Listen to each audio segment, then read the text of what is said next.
session. Its title is Formation of Ibadi Identity. I'm chairing the session, Nami Etsuji Kami of the University of Tokyo.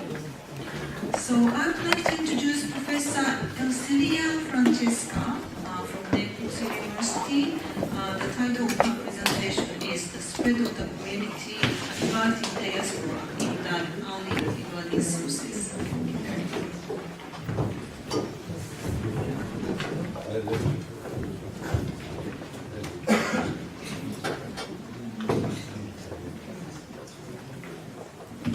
Hello, good morning to everybody.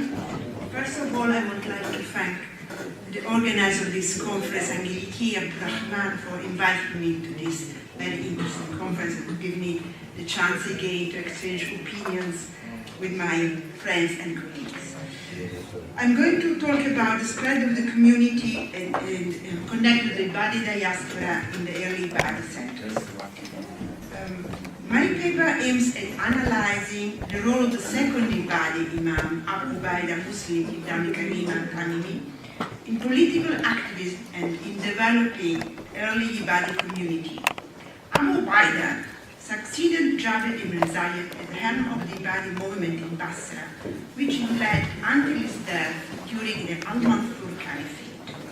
The Ibadi sources describe him as a pious worshipper, a brilliant orator, an excellent teacher, a great scholar, covering fields of theology, jurisprudence, and tradition, and finally, as an excellent political leader. The Ibadis in North Africa depended very much on the scholars of Basra, especially on Abu Ubaida, in whatever problems they faced on legal and theological matters. These contacts were particularly effective during the time of the bears of learning, the Hamalat who left Basra for the outer regions of the Islamic Empire with a proselytizing intent to create Ibadi centers. Abu Ubaida was the true organizer of the Ibadi movement, creating these teams of missionaries. The missionary activity was entwined with the merchants' activity, exploiting their ability to organize long-distance journeys, their knowledge of routes, and their freedom of movement in an age when this was regarded with some suspicion by the authorities. The activities of the movement in Basra took place within meetings, majalis, which were held in secret in members' houses. The sources describe three types of majalis. The first open to all members, in which doctrinal and legal questions were discussed. The second reserved for the leaders to organize the propaganda, that one. And the third intended for training the missionaries. The development of the Ibadi doctrine, the growth of their organization, and the rapid expansion of their movement in Yemen, Oman, Khorasan, and North Africa is undoubtedly due to Abu Ubaida. Under his imamate, the movement entered in an expansionist stage with revolts which broke out in several regions. At the end of the Umayyan periods, a short-lived imamate was established in southwestern Arabia under the guidance of Talib al-Haq, Abdullah ibn Yahya, who succeeded in taking possession of the holy cities.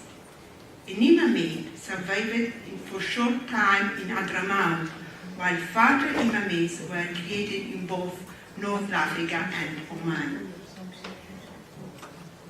which had under alternate circumstances for quite a long time. According to the Kitab Abi Sufyan by Abu Sufyan Mahbub ibn Rahil, the last Basran Imam, died circa 855. The revolts of Abdullah ibn Yahya in Yemen, of Abu Khattab and Abdurrahman in North Africa, and of Al-Julanda ibn Mas'ud in Oman, were all organized by Abu Ubaida.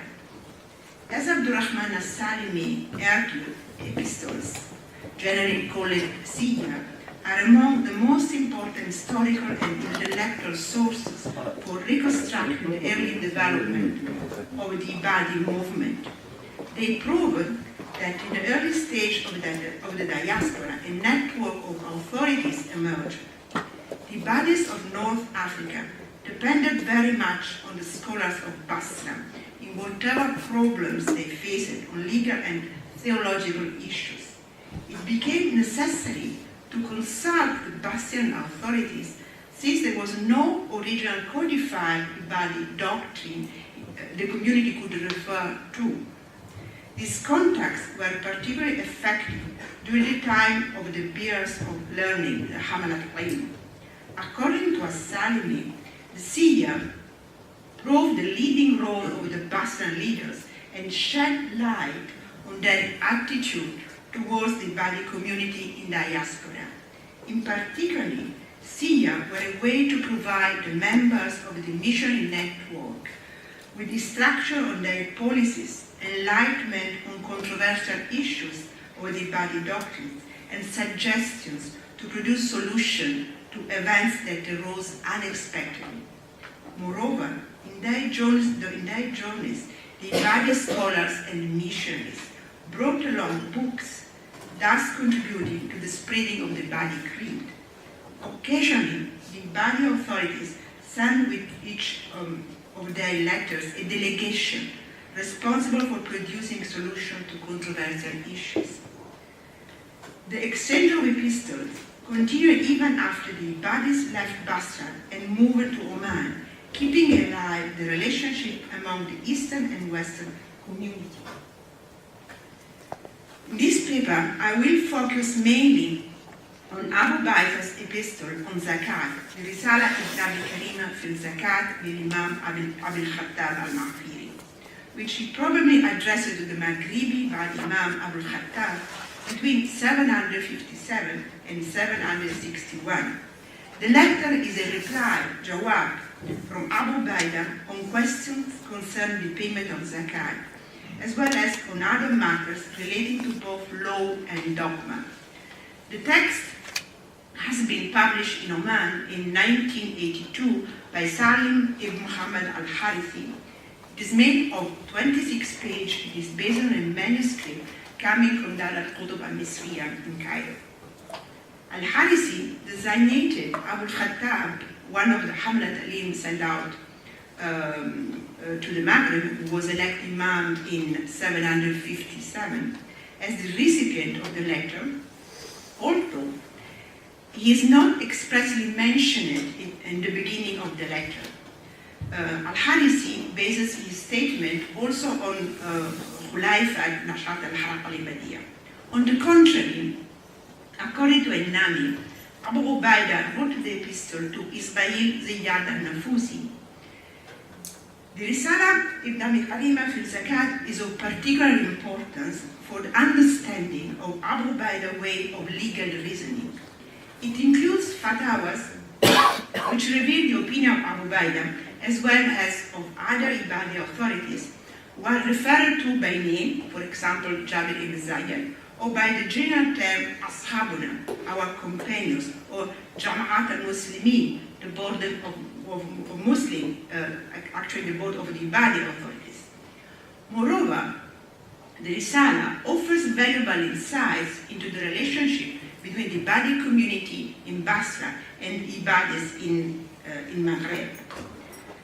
Abu Baida is credited with several letters addressed to other early Ibadi scholars. In these epistles, Abu Baida sometimes encouraged his followers to continue their work and activities in a more secret way. He also discussed political, theological, and legal issues, such as reward and punishment earned by human action, free will and predestination, the principle of walaya, association, and bara, dissociation, and wukuf, suspended judgment. The epistles by Abu Baida are an essential source if one is to draw a comprehensive picture of the history of early Ibadism, as they are often elucidated by specific historical events. For instance, an epistle alluded to an obscure episode of early Ibadism in North Africa. It was addressed by Abu Baida and another Basrian authority, Abu Mawdud Haji Battai, who died between 753 and 764, to the Tripolitanian Ibadis, in order to explain the main doctrinal implication of the Walaya Bara principle, but its primary aims seem to be advising the community to remain united and to abstain from division and sectarism. In fact, it refers to the tragic death of two Ibadi propagandists, Al-Haris ibn Tulaid al-Adrami and Abd al-Jabbar ibn Qais al-Muradi, who took the leadership of the Ibadi revolt in Tripolitania after Abdullah ibn Masud al-Tuyyibi, who seized Tripoli in 744, had been arrested and beheaded. Their joint leadership, supported by the powerful Hawara tribe, proved short-lived, and the two imams, but probably one was imam and the other was a judge or a vizier, fought each other to death. They were found in the same house, each with the opponent's weapon stuck in his body. The community was divided over how to judge the incident. Both Al-Haris and Abd al-Jabbar were reliable Ibadi leaders who merited Walaya for their activity in propagating and defining the true religion. Against whom should the community declare Bara, the successor, as guilty of unjust murder? This tragic history is alluded to by Abu Baida and Abu Maudud Hajj in their epistle, where they instruct the Bagri Ibadis to adopt the wukuf, suspended judgment, with regard to both of them and to refrain from evoking their memory. As far as the contents of the Risala fi Zakat by Abu Baida, the issues which arise from Abu Baida's letters can be summarized as follows. The collection and distribution of Zakat funds. According to Abu Baida, the task of the collection of the Zakat must be assigned to trusted men. They must make their decision, on the basis of what God ordered in His book, acting justly. Alms are collected from the best goods of those who have to pay them and should be distributed to the poor in every village. As well as to the poor, they may be distributed to the wayfarers, Ibn Sabil, those who are in bondage, and those in debt, if present. The community, the Jama'ah, shall decide who is to be considered poor in case of controversy. Poor men who has the right to be maintained by relative, father, son, brother, and so on, cannot receive zakat. If his family refuse to maintain him, Abu Baida passes the decision to the Imam al-Zahir, the Imam of manifestation, even if according to tradition, to the Sunnah, he would not have any right to zakat. Referring to the question if the zakat must be distributed among the 8 categories of beneficiaries mentioned in the Quran, or if it could be primarily used for the relief of the members of the community in distress, Abu Baida inclined to the latter view. He based his view on the tradition from Abu Bakr and Umar ibn al-Khattab.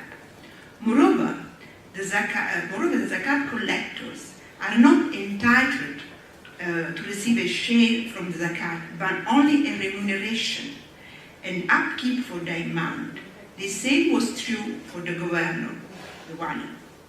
When asked whether the clergy of the community, Ahl al-Fadl fi-Din, had privileged rights to the zakat, Abu Baida replied, citing Abu Bakr, who didn't give them any privilege but distributed zakat only considering poverty, and Umar, who on the other hand also took into consideration some question of merit, faith, knowledge of law, year of conversion, and so on, and said, I quote, "This is what we prefer and we shall follow this." Case where payment of zakat must be repeated. Point 2. One of the questions referring to Abu Baida concerned the case of a man who converted to Ibadism. Should he pay his zakat again? According to Abu Baida, he needs not to pay, but if anybody gives his zakat of a non-ibadi, Ahl al-Khilafa, deliberately or by mistake, he must pay again. The same is true for anybody who joins the Ahl al-Khilafa and later repents and returns to the truth of the community, Raja ila al-Haq. A similar case is discussed in a manuscript called Athar Rabia. According to two pupils of Abu Ubaidah, Abdullah ibn Abdulaziz and Abu Mu'arrij, a newly converted follower gives zakat to his people. If he does, he must give it again, the second time to the ibadis. If he continues to give zakat outside the ibadi community, should Ba'al, the association, be declared Atuin? Abdullah ibn Abdulaziz and Abu Mu'arrij declare a state of wukuf, suspension of judgment in this case. On the contrary, according to Rabia, he should give zakat again, but no statement is made on his status. The right of the Ibadi Imam to receive from the zakat funds, point 3. Abu Ubaidah answers that he is not entitled to accept the zakat unless he is in the category of the poor and destitute. Moreover, the Imam's intermediation in the levying of zakat depends on his effective capacity to rule over religion. Otherwise, people are not obliged to send him their zakat. This is a very important point. The funds from zakat cannot be used for any reason other than those given by the Quran, such as building a mosque or other public works.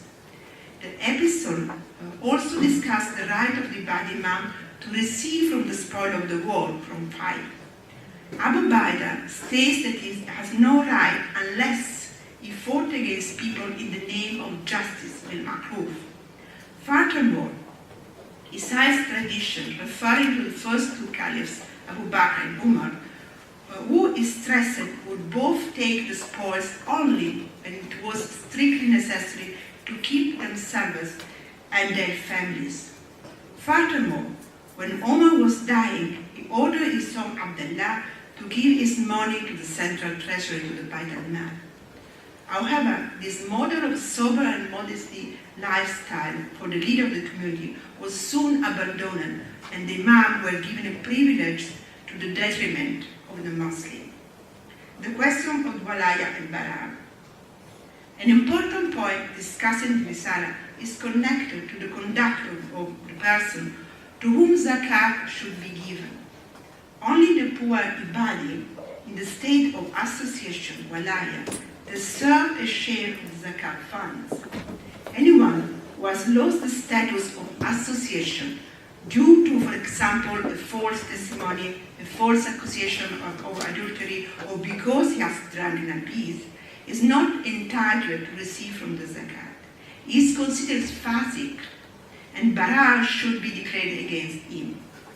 According to Abu Ubaidah, if the man has been banned on the basis of the prudent judgment of the community, ayal jama'a ba'da ijtihadihim, then the judgment of the community is binding, and he is not entitled to receive from the zakat funds.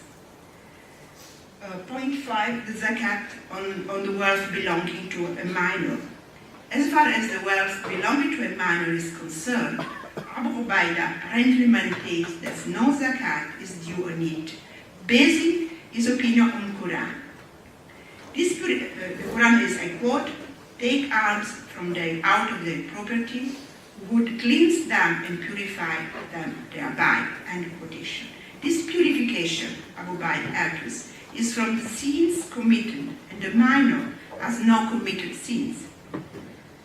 Abu Ubaidah admits that his opinion is contrary to that held by Jabir ibn Zayd and by our jurists, Fuqahawna, and also by some eminent companions such as Ali, Aisha, and Umar ibn al-Khattab. On the contrary, Ibn Abbas and Jabir ibn Abdullah believe that the minor should not pay any tax until he reaches the puberty. Some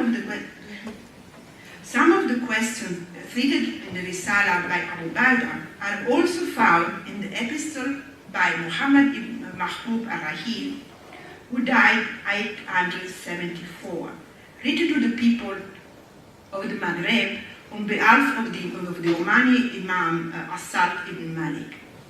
It reflects the real development of the Ibadi political view after the center of At-Bassa dispersal and the community moved to Oman, where an imamate was established. The epistle is written in response to questions posed by the Maghribi Ibadis concerning zakat.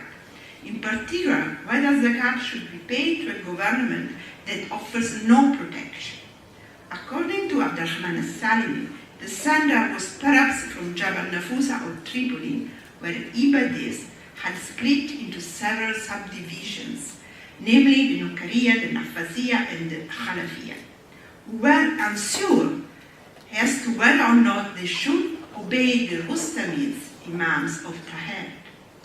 The epistle discusses some crucial issues concerning the Imamates, in particular, the Imam's authority, the state's boundaries, the Imam's election, and the right of the people to elect the Imam if they are a minority. Concerning zakat, Muhammad ibn Mahbub advises the people that the Imam has no right to collect zakat unless he is able to protect them from oppression and aggression. If he does not satisfy this condition, the people should rise up in rebellion against central government, in this case against the imamate of Rustamids, because it would be considered a tyranny. Some political questions concerning imamate are discussed in the Risala by Muhammad ibn Mahbub ibn al-Khalil with reference to the zakat. Namely, what to do if the imam or the governor, wali, take the zakat and distribute half to the poor, to the fuqara, keeping the other half for his relatives, or his kinfolk, or his friends. Such a zakat is not valid, and the author explicitly argues para, dissociation, towards such a ruler. The zakat not given to its beneficiaries, must be given back. The imam who tyrannizes or who sends out an unjust governor is considered a tyrant in Ahl al-Jawr and should be fought against. The zakat must be paid only to the just imam. He has the right to collect the zakat in accordance with the rules of the Quran. Only an imam in the state of zuhur, manifestation, has the right to call for zakat. When the ibadis lives in the state of kitman, concealment, zakat should be paid personally. If he pays to a governor of Ahl al-Dawah and then he appropriates it, are the zakat valid or does it need to be repaid? Muhammad ibn Mahmud answered, it is forbidden to pay zakat to tyrants, and if it happens, it should be repaid. Coming back to the epistles by Abu Ubaidah. In the Abu Ubaidah epistles, I have noted points in which he was asked about significant legal matters besides secondary questions or details, such as questions related to the payment of zakat, on partnership, on constitution of waqf, using the zakat fund, the zakat payment for landowners who has properties in more than one village. The epistle seems to be authentic. Unlike forged documents dating back to the early centuries of Islam, it does not deal with matters of great doctrinal moment, nor does its overall tone contain any political emphasis, nor is it based on a well-known pool of fixed phrases and motives. On the contrary, it reflects a definite historical conjunction and gives us a fresh glimpse into the past. Moreover, it sheds light on the method of knowledge transmission among early Ibadi scholars. In the field of Ibadi doctrine, Abu Ubaidah provided theological as well as legal opinion in order to deal with the rising problem in this field. For Abu Baida, the method for the formulation of legal judgment was that the decision in any legal case should be based in first instance on the Quran. And if there was no ruling to be derived from the Quran, recourse should be made on the Sunnah of companions. It did not oppose individual judgment in forming legal opinions on matters which were not dealt with by Quran and Sunnah, but firmly discouraged its usage. According to Ad-Darjini, Abu Baida said, I quote, "The Quran has been presented to people.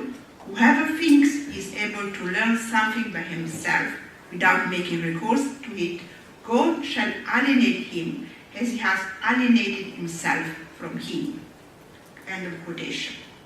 However, if the subjective personal view, right, may be contested, he recognized the value of the lawyer's prudent systematic reasoning. I quote, "In deciding, they apply their prudent systematic reasoning, وَاجْتَهَدُوا رَأْيُهُمْ فِيهِ, based on what God has ordered concerning the distribution of zakat.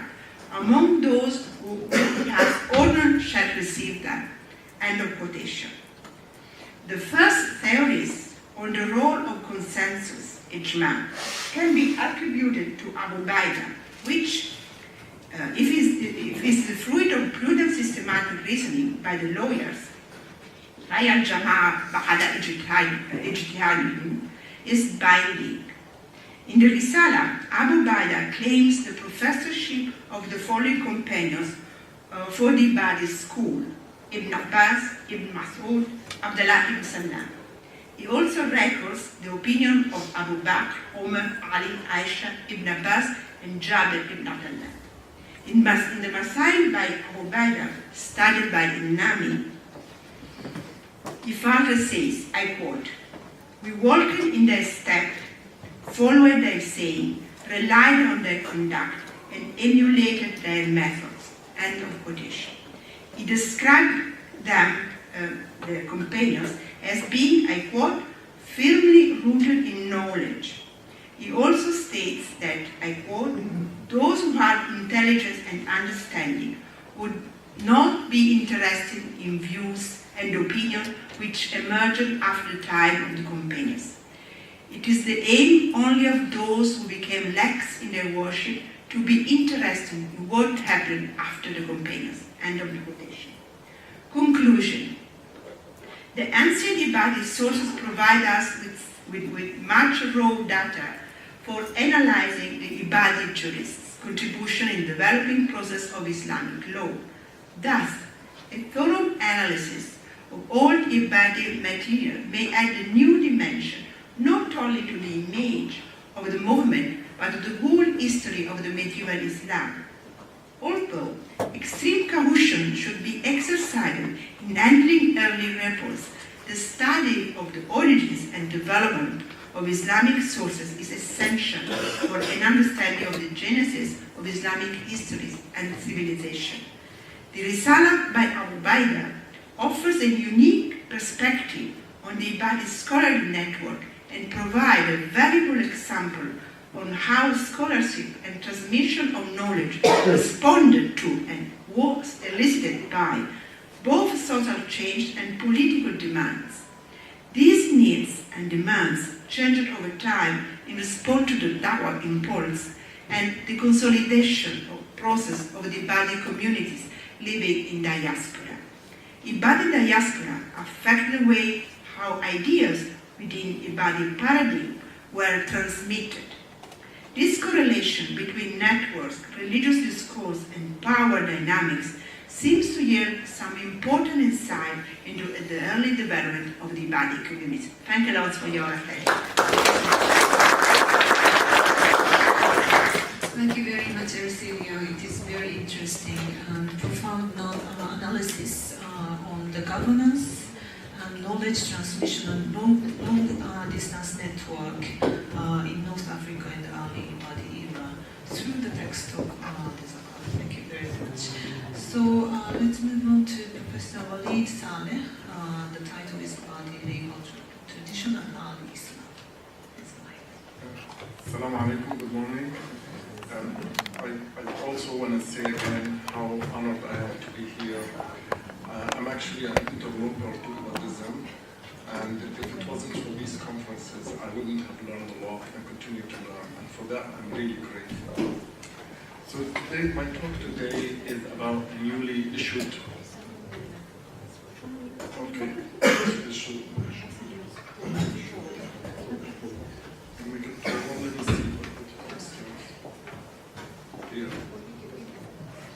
Can you hear me now? Yes. Yeah, good. So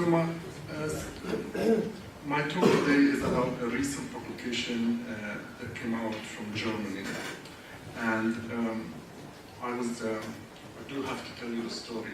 I was at the American Academy of Religion, and there's always a big book exhibition. Now the conference is 5 days. I can only go the first 3, and then there's 2 days.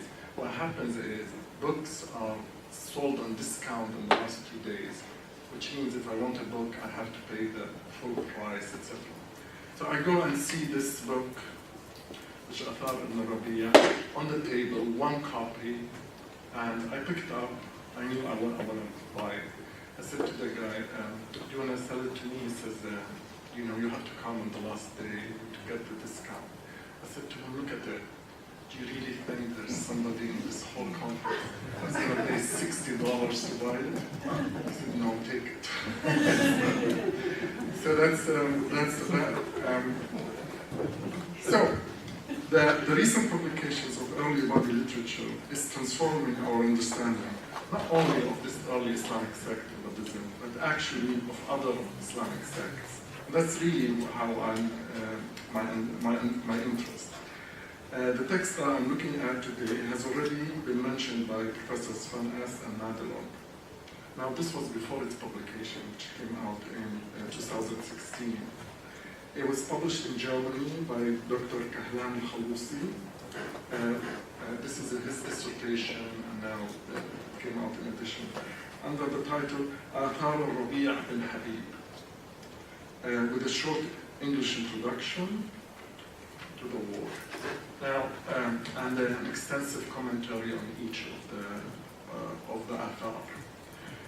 Now, the work is what we call early fiqh work. So it's very much like al-Muwatta, very much like Musannaf of San'ani. Now, the collection work is the work of Rabi' bin Habib. So he gathered it, and we know that he died around 180 Hijri. He quotes mostly Jabir bin Zayd, whom he called him Abu Sha'fa, but not always, meaning there are other traditions from other authorities, but most of the book of the Athars are from Abu Sha'fa. Now, we do know that Jabir bin Zayd was originally from Oman. He resided in Basra, and he died around 93 Hijri. Now, so the collection, this is one of the earliest of fiqh material that we have, not only in Buddhism, but almost in all Islam. Now, my interest in this book is due to the fact that Jabir bin Zayd is in Sunnism considered a very important mufassir or authority. So that's really where I got my interest in. And not only that, but he is also quoted in Al-Tabari. So in that sense, he's a source for, that Al-Tabari uses. And now, this is what I really mean, the revolutionary aspect of early body material. Early body materials forces you to re-examine the Sunni material and see what is going on there. Now, if we add Jabir bin Zayd, and then we realize that Ikrimah, who was also an Ibadi, was also mentioned in Al-Tabari, then we realize we have really to stop and re-examine the circle around Ibn Abbas and how it was absorbed into Al-Tabari. Now, thus we have in Athar ibn Rabi'a our first independent source to check Jabir material in Al-Tabari. So I went reading very carefully the material in Athar ibn Rabi'a to see what Quran verses there are. Now the index by Al-Halusi mentions two athars that are Quranic interpretation.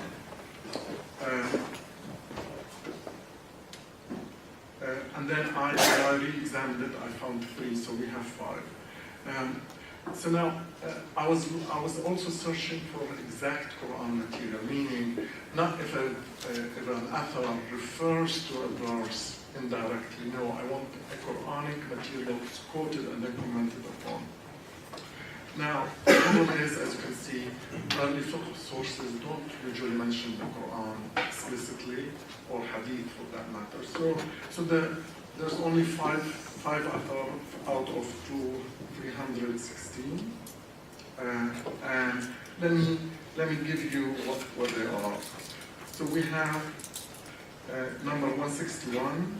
He quotes Quran 1675. عبدا مملوكا لا يقدر على شيء. So a slave owned who controls nothing. That's the first.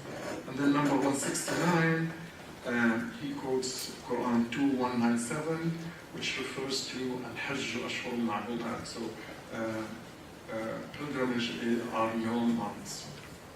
Then number 239, where he quotes 3355. لا جناح عليهن في آبائهن. It's really about women. This is verse regarding jalabib. When can women put off the jalabib? And finally, no, not finally, number 273 quotes Quran 4:25. وذلك لمن خشي العنت منكم. This is referring to marriage. If you can, then you marry an ama, not a free woman. And finally, number 293, which mentions Quran 46:20, a phrase from it. أَلْحَقْتُمْ طَيِّبَاتِكُمْ فِي حَيَاتِكُمْ الدُّنْيَا. So, which is it's a moral verse. So we have, as such, 5 Quranic verses mentioned specifically in Athar ibn Rabi'a.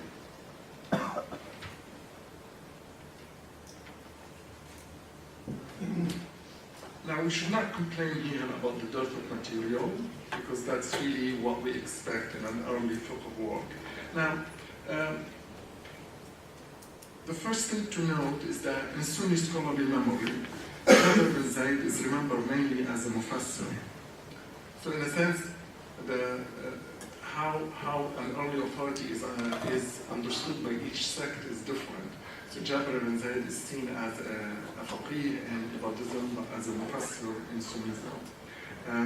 What's interesting is Jabir bin Zayd was not only the only Ibadi, as I mentioned, we also have Ikrimah. So all of a sudden, the sources of Tabari becomes far more problematic than we has hitherto taken it. And then, if you notice, most of our studies about the sources of Tabari are issues of authenticity, date, and how much, in a sense, we can accept that this material is really referring to what it says. Now, the issue, this material really forces us to also re-examine the doctrinal aspect of Tabari. For example, we know that he doesn't quote from Kalbi, and then there's the claim he doesn't quote from Muqatil bin Sulaiman. Why is that? By the way, that's not true, but it's true that he does not mention Muqatil bin Sulaiman by name. So all of a sudden, in a way, examining Ibadi material forces you to look in a different way on Tabari, but I'll come to that later on in the conclusion. Now, so the issue then to me is not whether it's authentic or not, in as much as now to compare the material. So how does the material compare?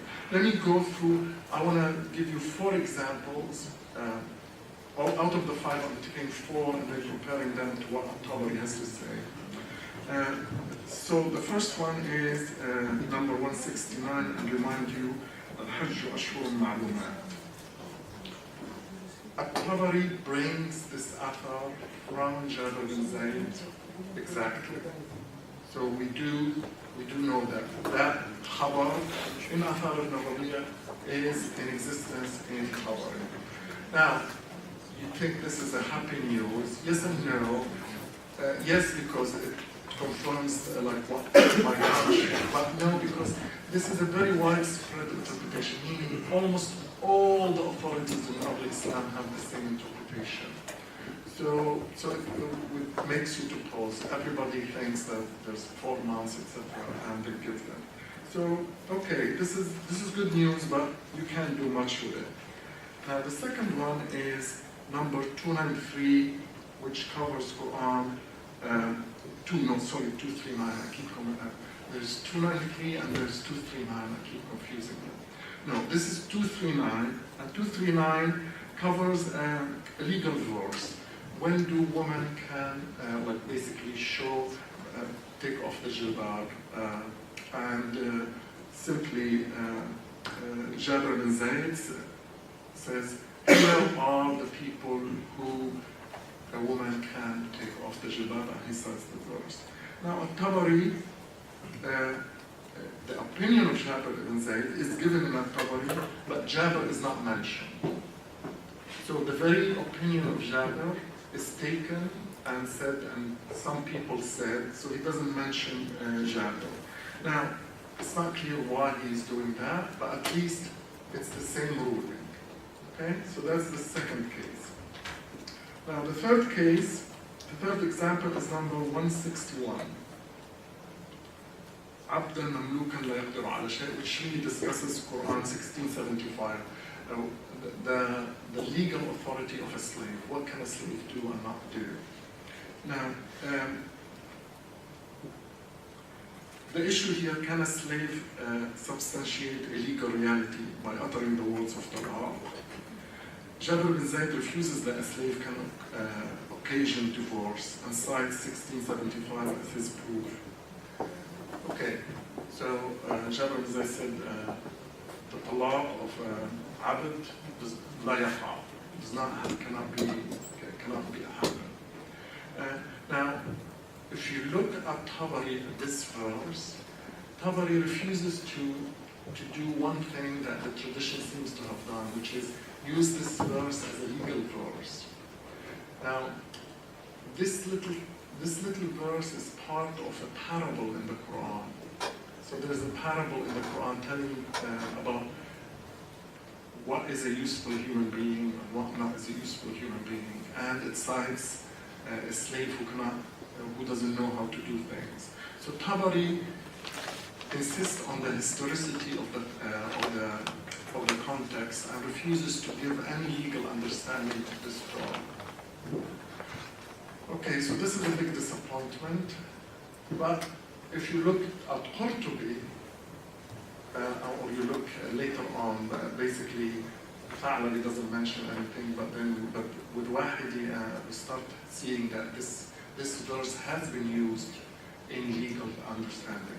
With Qurtubi, we have a huge discussion that this verse, a slave cannot do anything, has been used as the legal justification for limiting or not limiting the authorities of a slave.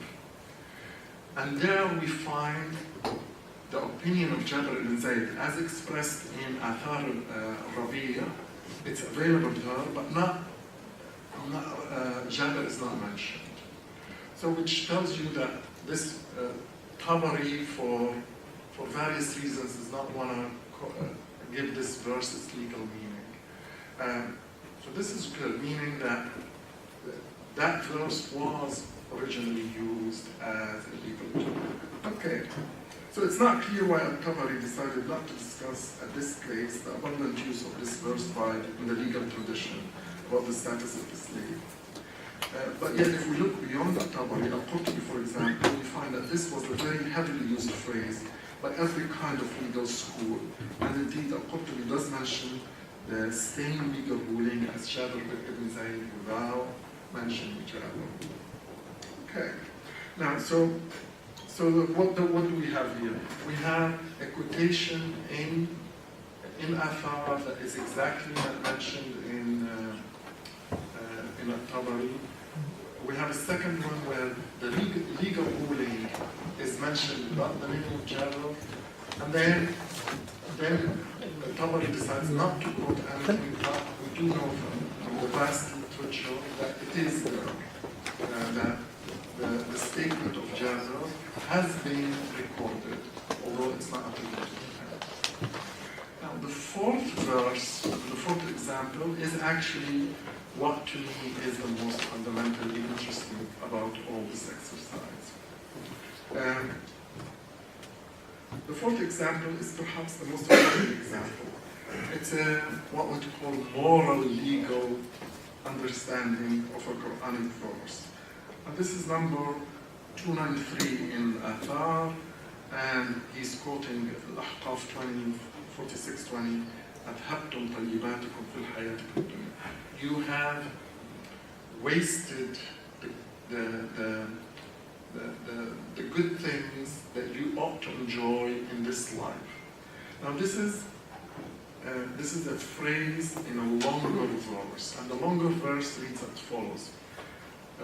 On the day when those who have not believed in God are exposed to the hell, they are told, أَذْهَبْتُمْ طَيِّبَاتِكُمْ فِي حَيَاتِكُمْ الدُّنْيَا, and you enjoyed it, وَاسْتَمْتَعْتُمْ بِهَا.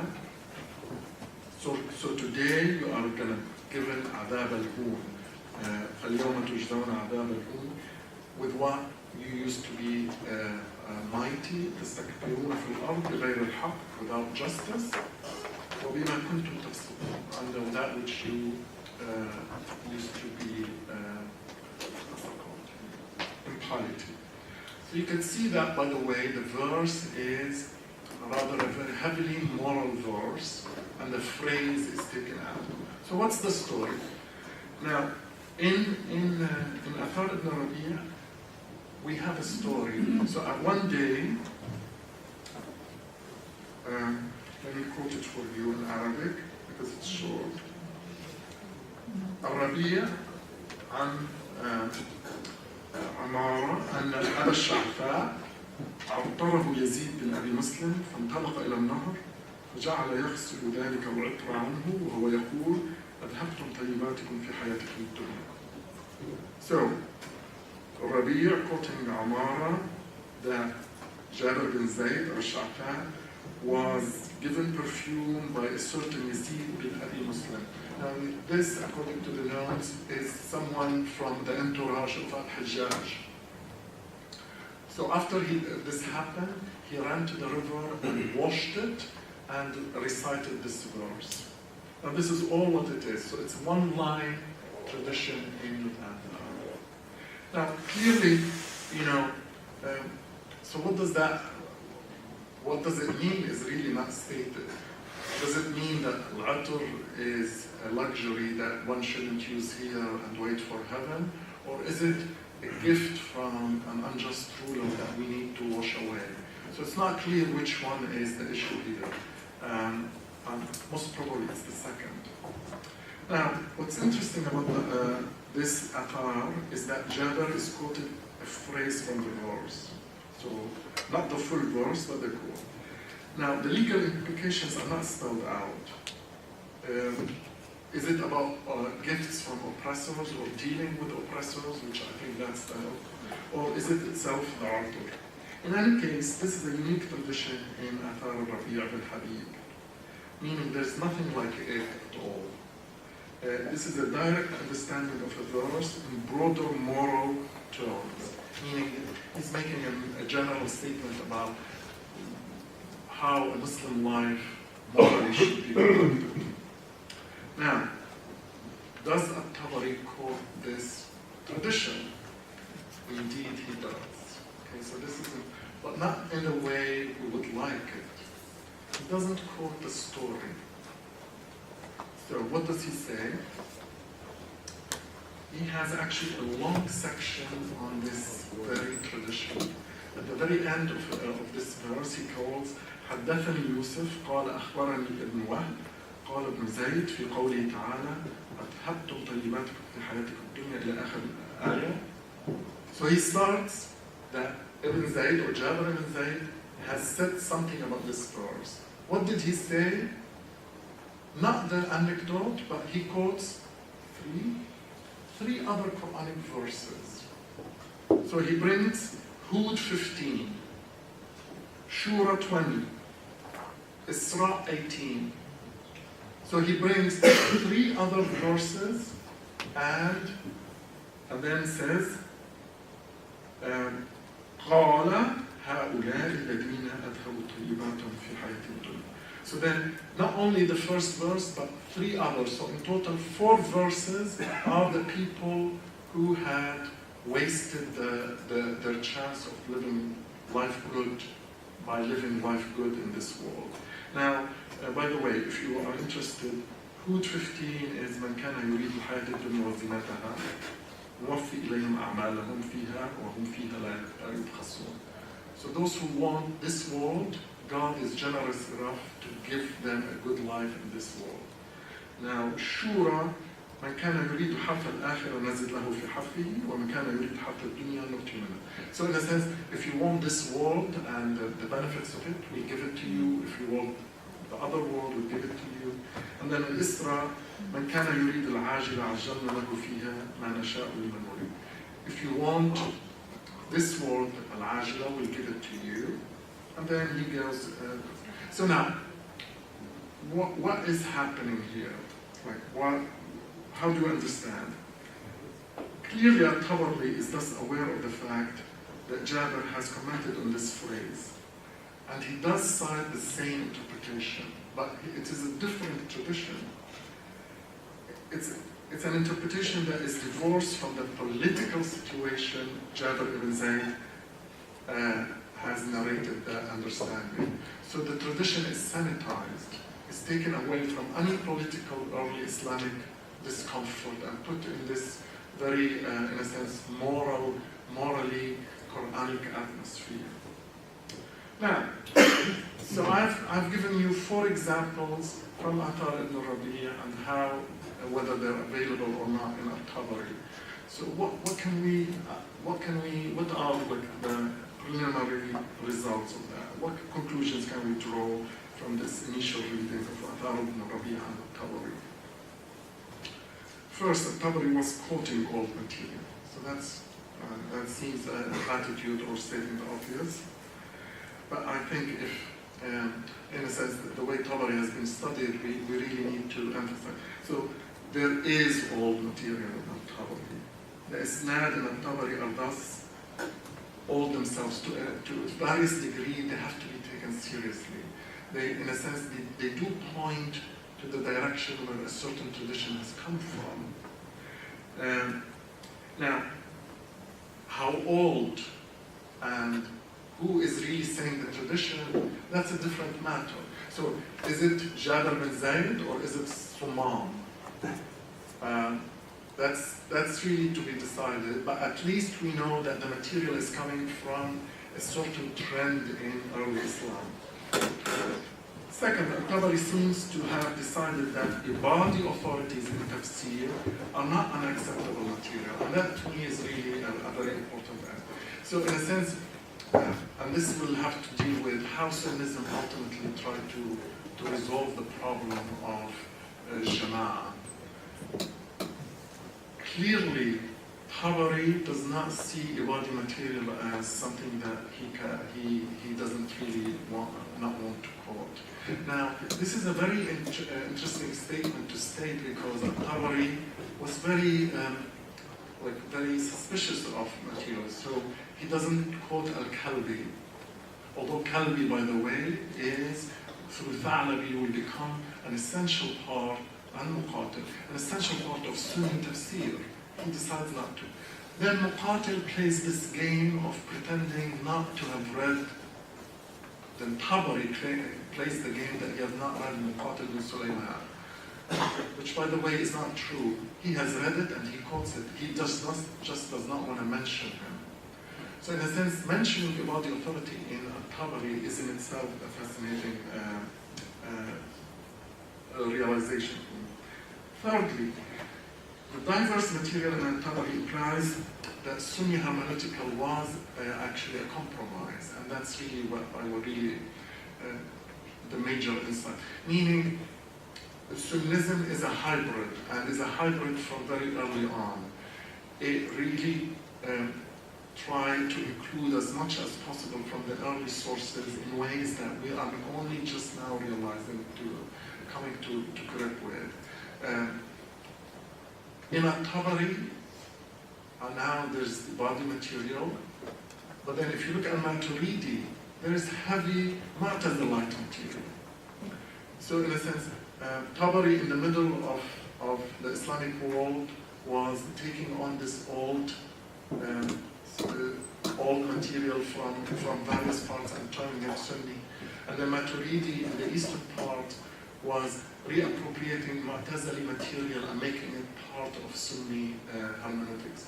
So Sunni hermeneutics is really then a very crafted compromise that is different from what, in a sense, the way we understand Sunni hermeneutics to have been. And this, to me, is the most fundamental issue. Now, fourthly, we can now do a reverse approach, meaning re-examine At-Tabari and try to see if we can find Ibadi material that we don't have any Ibadi sources.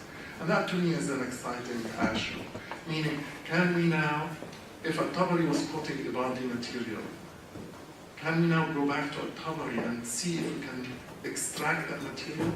Now, that's easier said than done, because remember, Tabari, from these four examples, there are various ways he adapts the material. So we have to be very careful how we, in a sense, claim we're doing this, but at least the door is open. We can really, in a way, go back to At-Tabari and see if he has preserved early Ibadi material that we don't have in Ibadism. Now, finally, the challenge is to determine how this Ibadi material was transformed and made possible for Sunnis to accept. But that is a talk for a different time. Thank you.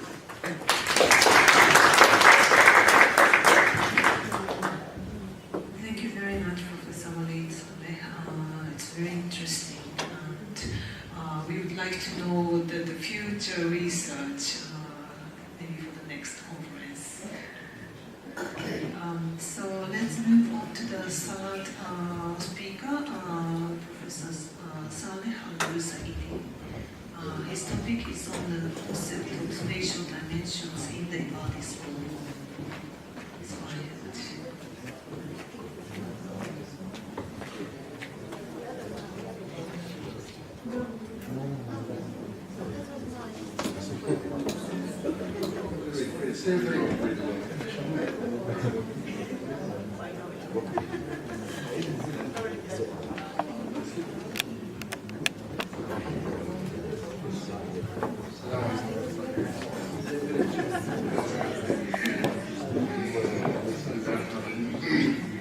The concept of spiritual dimensions in the Ibadi school has a high status in the Ibadism since its emergence in the second Hijri century.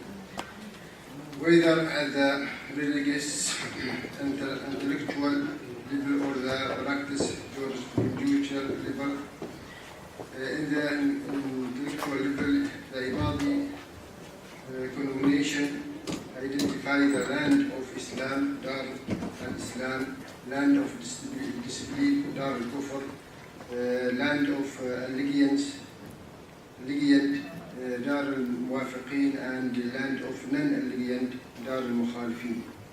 Each has its own religious and jurisprudence rules in terms of walaya and bara, war and peace, and as well as other religious laws. At the jurisprudence level, the principal perceptions of spiritual dimensions is cued in the basic rules of travel, the rules of prayers, fasting, and zakah, as land is strictly defined in the term of legal boundaries in miles distance. And territories are divided into three types. homeland area دار العمران أو منطقة العمران, miles منطقة الأميال, and travel area في منطقة السفر. Each has its own ruling and guidelines, including the shortening and completion of prayers, permission not to make up fasting, and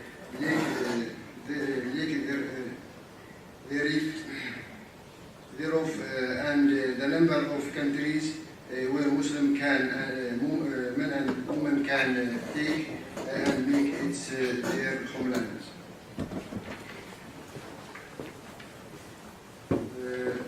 Let's move to theme 1.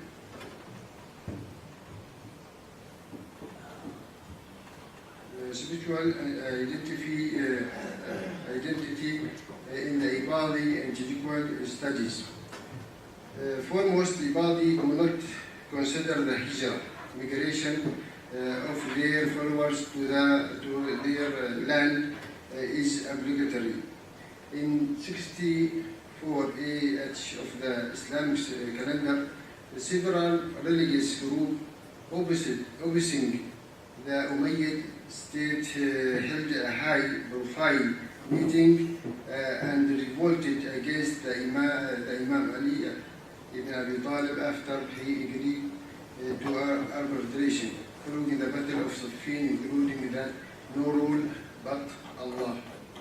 The meeting was attended by Abdullah ibn Ibad, Najda ibn Amr, Nafi ibn al-Azraq, and several others. The meeting was primarily convened to investigate the next step to be taken by the group, and it was precipitated by several factors, including the mounting pressure exercised by the Umayyad state against the dissidents, and in particular Al-Hajjaj ibn Yusuf and Ubaydullah ibn Ziyad, as they had crossed the limit by perpetrating massacres and mass killing against their perceived enemies, including slaughtering women and displaying them naked in the marketplace. The meeting had agreed that the actions of Umayyad rules were totally in conflict with the Islamic principles and values. Yet the seed of discord was primarily attributable to descript interpretation as the judgment to be applied against their rules and their cronies. Fanatic faction regarded this applying act as rendered the Umayyad rules and the cronies as atheists who were anti-Islam, even if they claimed to be otherwise. Since the stake really was a dramatic manifestation of the reality. How a Muslim can kill a fellow Muslim simply because he dared to criticize the state of affairs without taking up arms or declaring war against the state.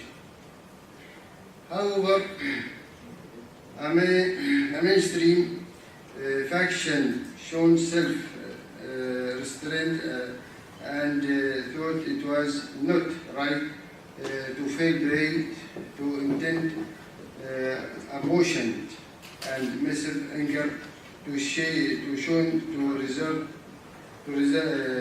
reason and logic to address the situation.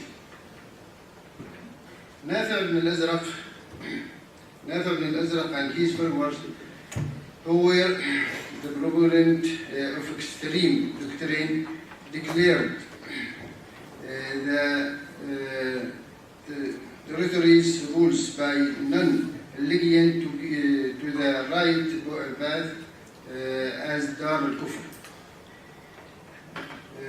and decided to move from Basra and declare war against Bani Umayyah, and went so far as to declare that migration from the Kafir lands to Muslim lands is obligatory, and hence the term Kharijis.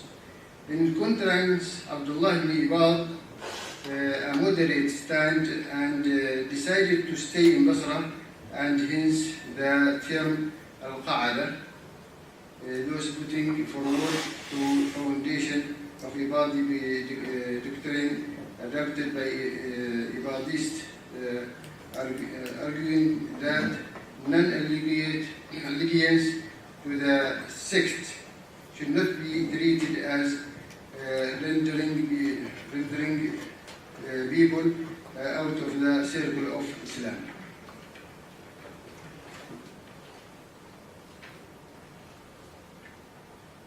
Let's move to rules of territory. The Ibadis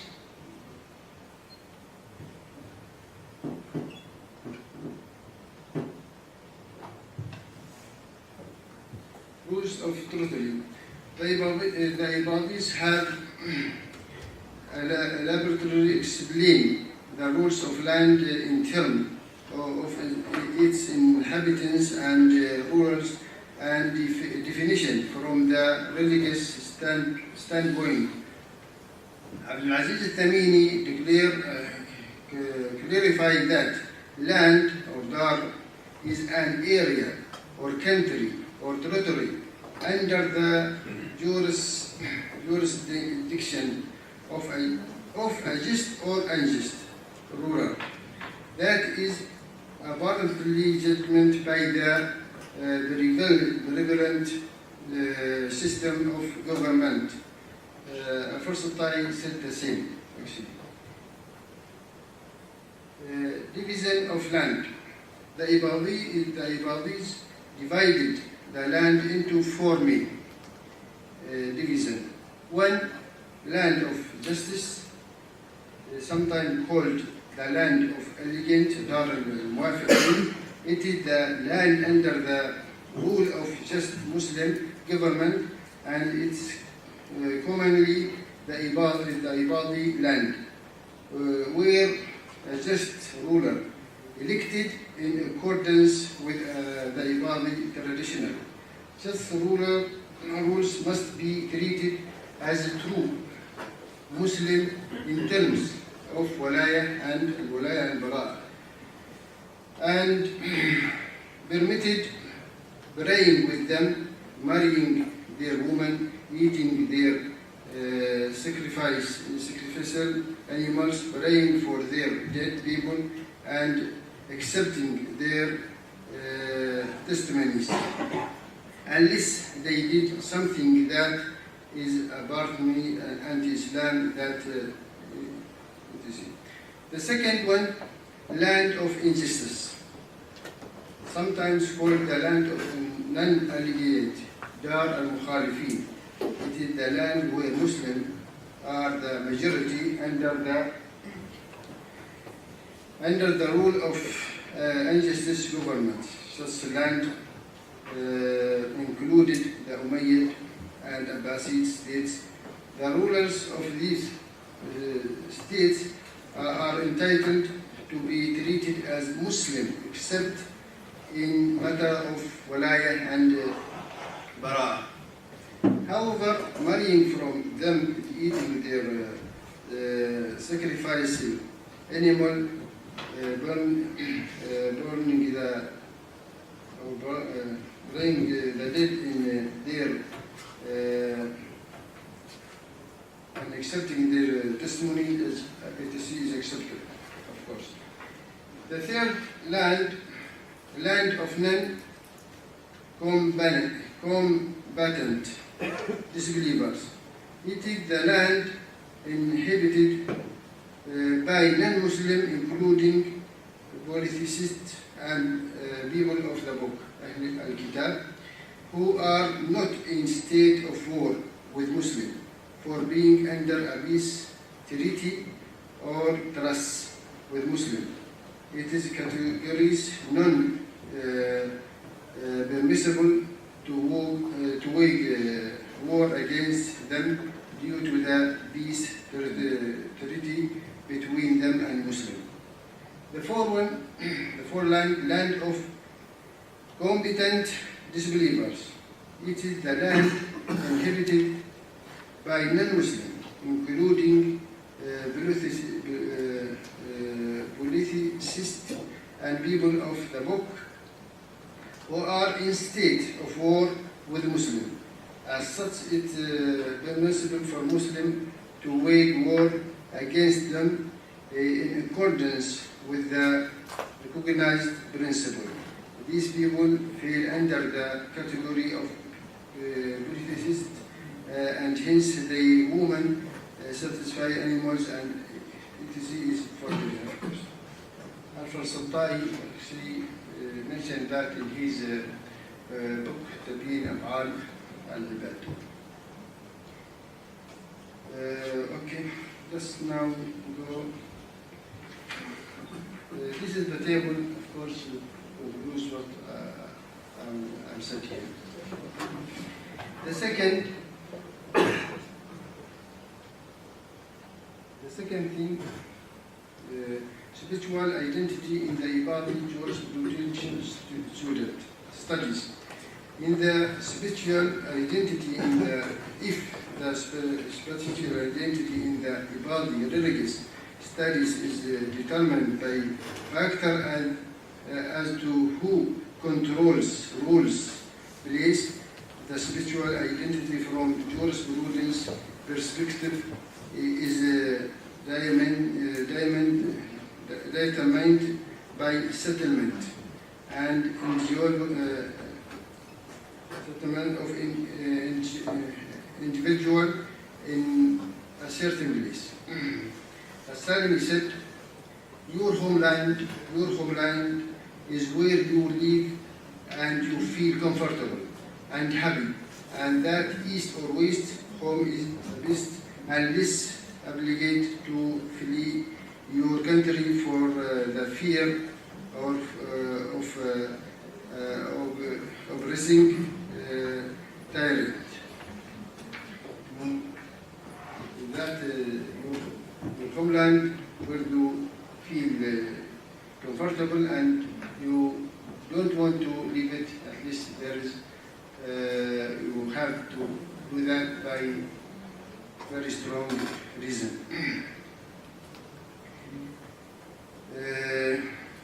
Actually, scholars argue that a human, multiple homeland, scholars argue that a human being must have at least one homeland, because practically he cannot be without a homeland.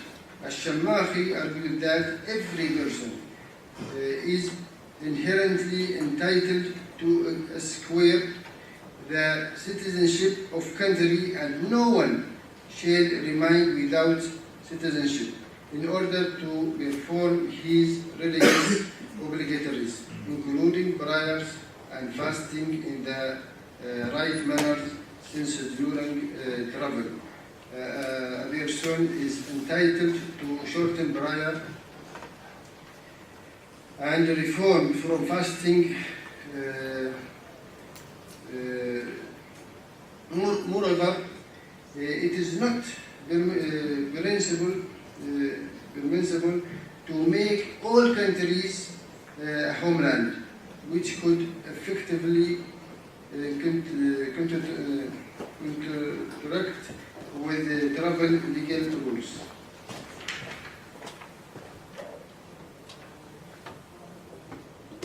Special homeland, due to the connection between homeland and settlement, scholars have investigated certain groups of people who cannot settle in specific location, like Bedouin who travel frequently from place to place looking for grazing land for their herds, or a sailor who travels across the seas ferrying goods or bringing fish cargo, or a tourist who fairly roam the world and stay only for a short filling period in a given location. About the Bedouin, the traditional homeland of the Bedouin is his tent. Whatever his tent is pitched for settlement, it is his homeland. Or if pitched to rest for a couple of days, he is still a traveler. As Salim states, the homeland of Bedouin is his tent. Whatever he erected, he should offer complete prayers, and if elected for overnight or afternoon stay, he shall shorten his prayers. I think the same must be taken to the deep sea in this time also. The second group, sailors. A sailor works on board a ship, and he spends most of his lifetime in the sea, traveling from port to port, and rarely settled ashore for a long period of time. Therefore, his homeland is where the ship docked, and he should offer complete prayers. Again, should he leave his homeland is his ship. The third group, rulers. A person appointed as a ruler of a certain territory by the Imam for an undefined period of time. Accordingly, he should settle in the territory and make it his homeland, even if he has another homeland. However, if the appointment is temporal, he shall not make the territory his homeland. The last one is the prisoner. The person who is sentenced with a long prison term. That prison shall become his permanent settlement, homeland, even if he has another homeland. Hassan again said, committers of grave crimes should offer complete prayers in prison because they are expected to remain in prison for a long period, and therefore the prison is their permanent settlement or homeland. Thank you very much.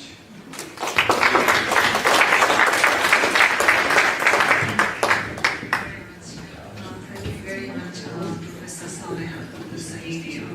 It's very, very interesting.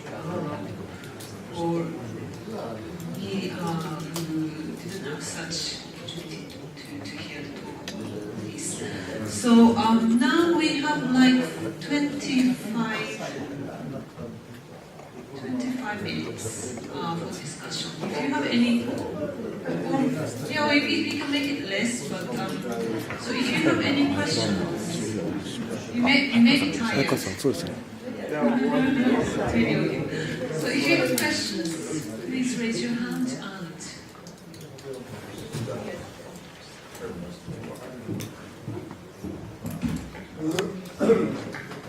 Thank you very much. I will be very short. First, to a Syrian question. In the case of a tyrannic ruler, you mentioned, the Ibadis have to reimburse the zakat of a tyrannic ruler. To reimburse to whom? To the community? To the community. To the few community. I'm sorry? To To the true community. and to Alide. Thank you also very much for your very interesting presentation. But at the end, you referred to this, but can you explain a little bit more? Who decides that the material is really binding on Tabari's work?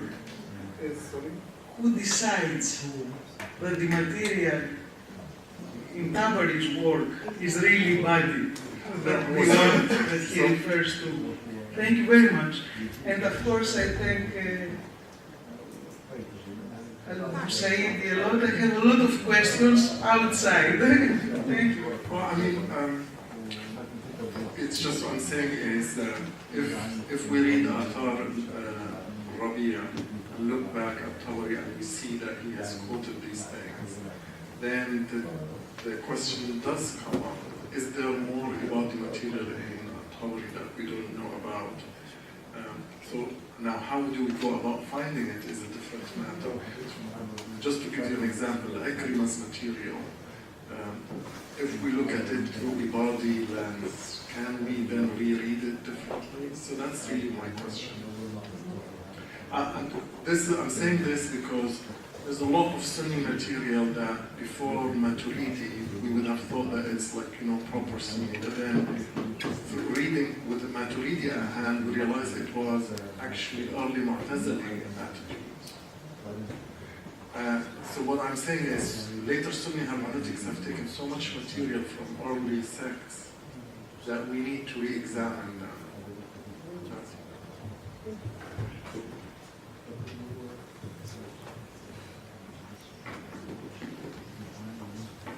Hi, Woody. Just a comment for you.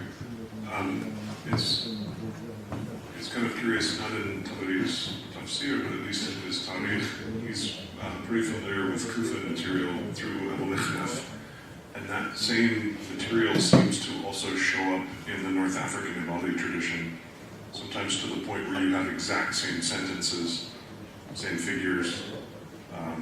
So it seems that some sort of Kufan narrative, the one used by Abu Mikhnaf, also entered the Ibadi tradition and was used in North Africa. So there's it's not the same source, but at least somebody seems to be familiar with that material too, for what it's worth.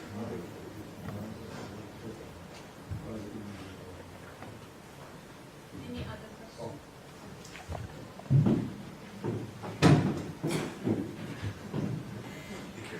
Well, first of all, thank you to all three of you. This is great. My first question for Walid is about, I'm wondering to what extent this way of thinking about textual tradition relies on a sort of classical, philological, and genealogical model of textual transmission. And if you were to remove those sort of, trying to figure out where things come from, if you were more thinking about it as just sort of this soup that everyone's taking their spoons out of, right? What does that do to the argument? And then my second question for Ustad Saleh is, it's great because we were just having this conversation yesterday about where do these distinctions between different dogs so-and-so come from. And it was great to hear that they come from specific places, and it was fascinating that you mentioned that they come from, unless I misheard, Al-Fuslat'i, which is fantastic. So related to, sort of in dialogue with Ersibia's presentation, I was curious, to what extent is that a result of the historical context of when Al-Fuslat'i is writing, in other words?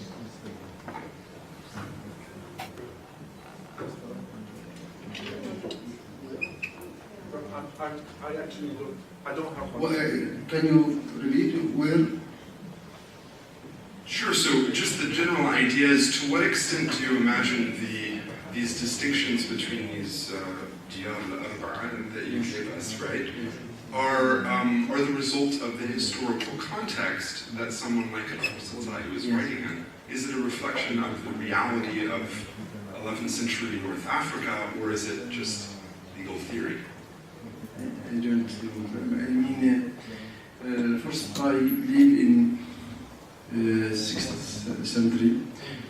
So I think in that time, Al-Fuslat'i has, Ibadiyya in that situation was a bad situation. I think there is some reflection between what he said and situation. Thank you.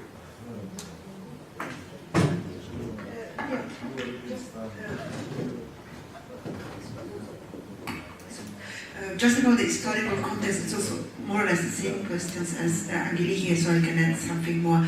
The sources I'm working on are very much connected to the historical context of the time. For example, this Siyah, the epistle on Zakat, they are elicited by practical problems. And the most important problems was the question of just, unjust imam or ruler. And the question of if someone has paid zakat to the unjust ruler has to pay back to the community or to the just ruler. So they were elicited by the historical problems of the early Badi community in North Africa, which suffered of several split and several times had to decide who was the just imam or who was the unjust imam. So they're very much connected. That's why I think they're very interesting as historical sources.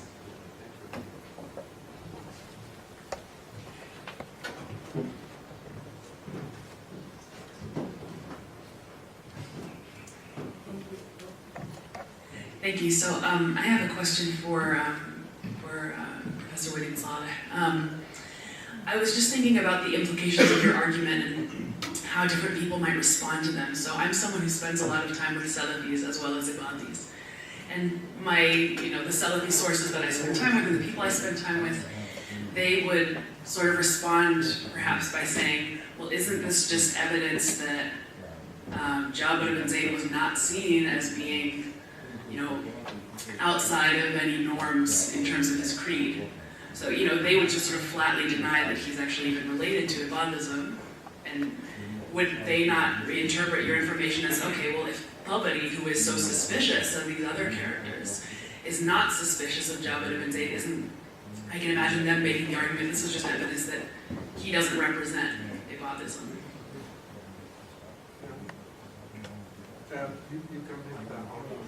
I think, but then you're making Sunnism the normative, yet again, the normative strand, right? So, Yeah, I'm just interested in how you would respond to that. I would,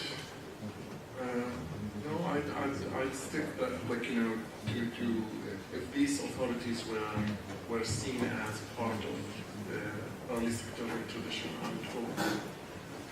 And simply because Sunnism really was a big umbrella that looked away in many instances.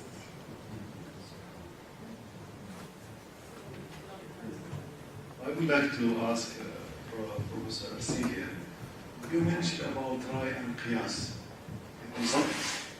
Has they mentioned the form? Either they mentioned precisely this is a Rai or other Qiyas? I mean, is the term of Rai and Qiyas. The term for Rai is exactly Rai. They mentioned Rai, and Qiyas mentioned Qiyas. Mentioned Qiyas in Abu Ubaidah? In Abu Ubaidah, yeah. I can show you. Yeah, this is interesting because this is before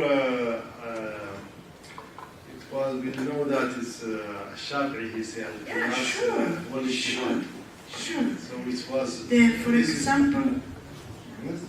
They mentioned it. For example, I have the quotation.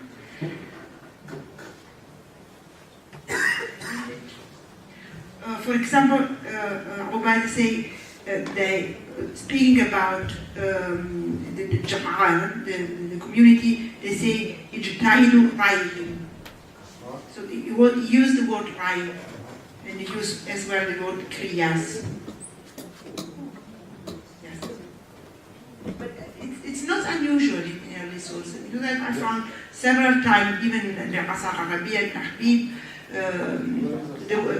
then they use the word ra'i, and they use the word qiyas, and they use the word the root jahada for ijtihad. They use this word.